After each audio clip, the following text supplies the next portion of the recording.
ஓம் cream ஆதித்யாய சோமாய மங்களாய புதாயஜ குரு சுக்ர சனிப்பியச்ச ராகவே கேதவே நமக. உலகை கட்டி காக்கும் பரமேஸ்வரன் பார்வதியின் திருவருளால் அனைவரும் நலமுடன் வாழ இந்த எல்லாம் வல்ல இறைவனை வணங்கி நேயர்கள் அனைவருக்கும் எனது அன்பான வணக்கங்களை தெரிவித்துக் கொள்கின்றேன். இன்றைய பதிவிலே நாம் பார்க்க இருப்பது அக்டோபர் மாதத்திற்கான ராசி பலன்கள். முதலில் கிரகங்களின் நிலைகளை பற்றி பார்க்கலாம். அக்டோபர் மாதம் 1ஆம் தேதி வாக்கிய பஞ்சாங்கத்தின்படி கிரகங்களுடைய நிலைகள். மிதுன ராசியிலே குரு பகவான் பயணம் செய்து கொண்டிருக்கிறார். சிம்ம ராசியிலே சுக்கிர பகவானும் கேது பகவானும் பயணம் செய்து கொண்டிருக்கிறார்கள். கன்னி ராசியிலே சூரிய பகவான் பயணம் செய்து கொண்டிருக்கிறார். துலாம் ராசியிலே செவ்வாய் பகவானும் புதன் பகவானும் பயணம் செய்து கொண்டிருக்கிறார்கள். கும்ப ராசியிலே சனி பகவானும் ராகு பகவானும் பயணம் செய்து கொண்டிருக்கிறார்கள். இம்மாதம் 4 கிரகங்கள் இடப்பெயர்ச்சி ஆகின்றன. மிதுன ராசியிலே பயணம் செய்து கொண்டிருக்கின்ற குரு பகவான் அக்டோபர் மாதம் 8ஆம் தேதி கடக ராசிக்கு இடப்பெயர்ச்சி ஆகிறார். சிம்ம ராசியிலே பயணம் செய்து கொண்டிருக்கின்ற சுக்கிர பகவான் அக்டோபர் மாதம் 10ஆம் தேதி கன்னி ராசிக்கு இடப்பெயர்ச்சி ஆகிறார். கன்னி ராசியிலே பயணம் செய்து கொண்டிருக்கின்ற சூரிய பகவான் அக்டோபர் மாதம் 18ஆம் தேதி துலாம் ராசிக்கு இடப்பெயர்ச்சி ஆகிறார். துலாம் ராசியிலே பயணம் செய்து கொண்டிருக்கின்ற செவ்வாய் பகவான் அக்டோபர் மாதம் 27ஆம் தேதி விருச்சிக ராசிக்கு இடப்பெயர்ச்சி ஆகிறார். நான் கூறக்கூடிய பலன்கள் அனைத்தும் வாக்கிய பஞ்சாங்கத்தின்படி கோச்சார ரீதியான உலக மக்கள் அனைவருக்குமான பொது பலன்கள். உங்களுடைய சுய சாதகத்தில் கிரகங்கள் இருந்த நிலைமையும் தற்போது நடக்கக்கூடிய தசாபுத்தியும் கணக்கில் எடுத்துக்கொண்டு பலன்கள் எடுக்கும்போதுதான் துல்லியமான பலன்களை எடுக்க முடியும். உங்களுக்கு துல்லியமான பலன்கள் நீங்கள் தெரிந்து கொள்ள விரும்பினால் உங்களுடைய பெயர், பிறந்த தேதி, பிறந்த நேரம், பிறந்த ஊர் ஆகியவற்றை எனது வாட்ஸ்அப் எண்ணிற்கு அனுப்பி வைத்து பலன்களை தெரிந்து கொள்ளலாம். உரிய கட்டணம் செலுத்தி வாருங்கள், ராசிக்குள் போகலாம்.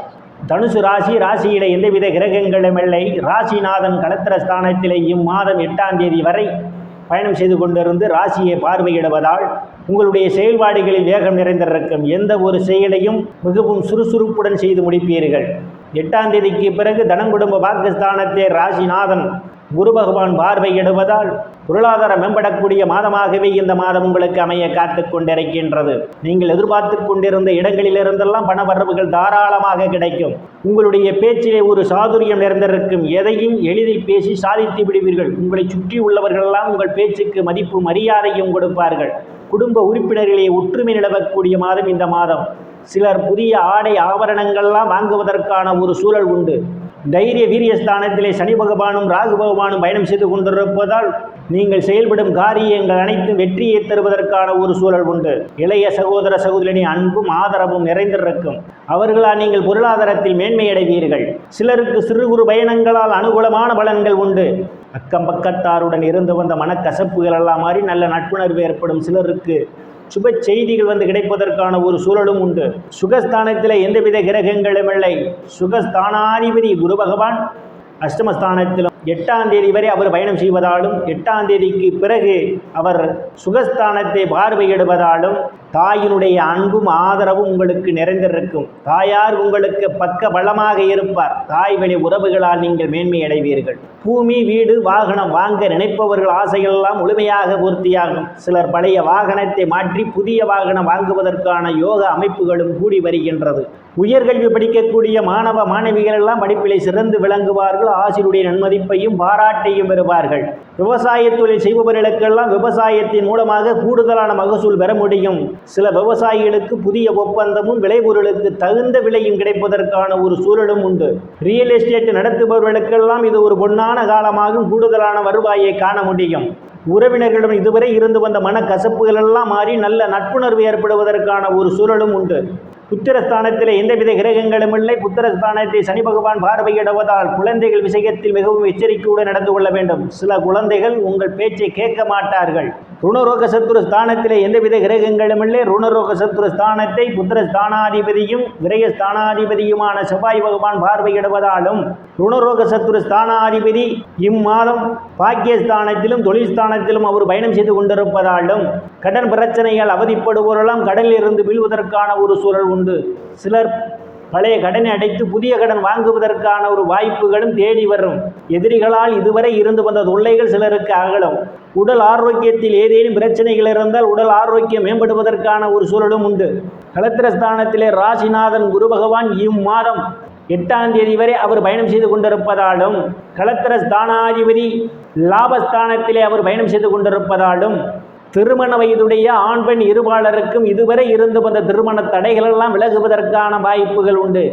கணவன் மனைவியிடையே ஒரு அந்யோன்யம் நிகழும். வேலை விஷயமாகவும் கருத்து வேறுபாடு காரணமாகவும் பிரிந்த தம்பதிகள் எல்லாம் ஒன்று சேர்வதற்கான வாய்ப்புகள் உண்டு. பங்காளிகளுடன் இதுவரை இருந்து வந்த பிரச்சனைகள் தீர்ந்து பங்காளியுடன் நல்ல நட்புணர்வு ஏற்படும். கூட்டுத் தொழில் செய்பவர்களுக்கெல்லாம் கூட்டுத் தொழிலிலே அபரிமிதமான முன்னேற்றத்தை காண முடியும். அஷ்டமஸ்தானத்திலே இம்மாதம் 8ஆம் தேதியிலிருந்து ராசிநாதன் குரு பகவான் பயணம் செய்து கொண்டிருப்பதால் நீங்கள் எதிர்பாராத நேரங்களில் எதிர்பாராத இடங்களிலிருந்து எதிர்பாராத பணவரவுகள் எல்லாம் உங்களுக்கு கிடைப்பதற்கான வாய்ப்புகள் உண்டு. திடீர் அதிர்ஷ்டம் உங்கள் கதவை தட்ட காத்து கொண்டிருக்கின்றது. பாக்கியஸ்தானத்தில் இம்மாதம் 10ஆம் தேதி வரை சுக்கிர பகவான் பயணம் செய்து கொண்டிருப்பதாலும், பாக்கியாதிபதி சூரிய பகவான் தொழில் ஸ்தானத்திலும் லாபஸ்தானத்திலும் அவர் இம்மாதம் பயணம் செய்து கொண்டிருப்பதாலும், தந்தையினுடைய அன்பும் ஆதரவும் உங்களுக்கு நிறைந்திருக்கும். தந்தை உங்களுக்கு பக்க பலமாக இருப்பார். தந்தை வழியில் சொத்துக்களில் ஏதேனும் பிரச்சனைகள் இருந்தால் அவை உங்களுக்கு சாதகமான முடிவுக்கு வருவதற்கான ஒரு சூழல் உண்டு. சில தர்ம காரியங்களிலே ஈடுபடுவீர்கள். சிலர் புண்ணிய ஸ்தலங்களுக்கெல்லாம் போய் வருவீர்கள். தொழில் ஸ்தானத்திலே இம்மாதம் 18ஆம் தேதி வரை பாக்கியாதிபதி பயணம் செய்து கொண்டிருப்பதாலும், இம்மாதம் 10ஆம் தேதியிலிருந்து சுக்கிர பகவான் தொழில் ஸ்தானத்திலே பயணம் செய்து கொண்டிருப்பதாலும், தொழில் ஸ்தானாதிபதி லாபஸ்தானத்திலே பயணம் செய்து கொண்டிருப்பதாலும், வேலை தேடுபவர்களுக்கெல்லாம் அவரவர் தகுதிக்கு ஏற்றவாறு வேலைகள் கிடைப்பதற்கான வாய்ப்புகள் உண்டு. ஏற்கனவே பணியில் இருப்பவர்களுக்கு பதவி உயர்வு பாராட்டு கிடைக்கும். அரசியல்வாதிகளுக்கு அரசியலில் நல்ல முன்னேற்றமும் உயர் பொறுப்புகளும் தேடி வரும். தொழில் செய்து கொண்டிருப்பவர்களுக்கெல்லாம் தொழிலே அபரிமிதமான முன்னேற்றத்தை காண முடியும். நீங்கள் செய்யக்கூடிய தொழிலுக்கு கூடுதலான முதலீடு செய்வதற்கான ஒரு சூழலும் அமையும். லாபஸ்தானத்திலே செவ்வாய் பகவானும் புதன் பகவானும் பயணம் செய்து கொண்டிருப்பதாலும் நீங்கள் செய்யக்கூடிய தொழிலில் அபரிமிதமான முன்னேற்றத்தை காண முடியும். மூத்த சகோதர சகோதரியுடைய அன்பும் ஆதரவும் நிறைந்திருக்கும். நண்பர்களால் உங்களுக்கு ஆதாயம் உண்டு. விரயஸ்தானத்திலே எந்தவித கிரகங்களுமில்லை. விரயஸ்தானத்தை ராசிநாதன் குரு பகவான் இம்மாதம் 8ஆம் தேதியிலிருந்து பார்வையிடுவதாலும், சனியினுடைய பார்வையும் விரயஸ்தானத்திலே விழுவதாலும் வெளிநாடு செல்வதற்காக முயற்சி செய்து கொண்டிருப்பவர்களுக்கு வெளிநாடு செல்வதற்கான வாய்ப்புகள் தேடி வரும். சிலருக்கு சுப செலவுகள் ஏற்படுவதற்கான ஒரு சூழலும் உண்டு. நேயர்கள் அனைவரும் இறைவனுடைய திருவருளால் அனைத்து செல்வச் செழிப்பும் பெற்று சிறப்புடன் வாழ அந்த எல்லாம் வல்ல இறைவனை வணங்கி நேயர்களை மீண்டும் அடுத்த பதவியில் சந்திக்கும் வரை விடைபெறுவது ஜோதிடர் எஸ். ராமன். நன்றி, வணக்கம்.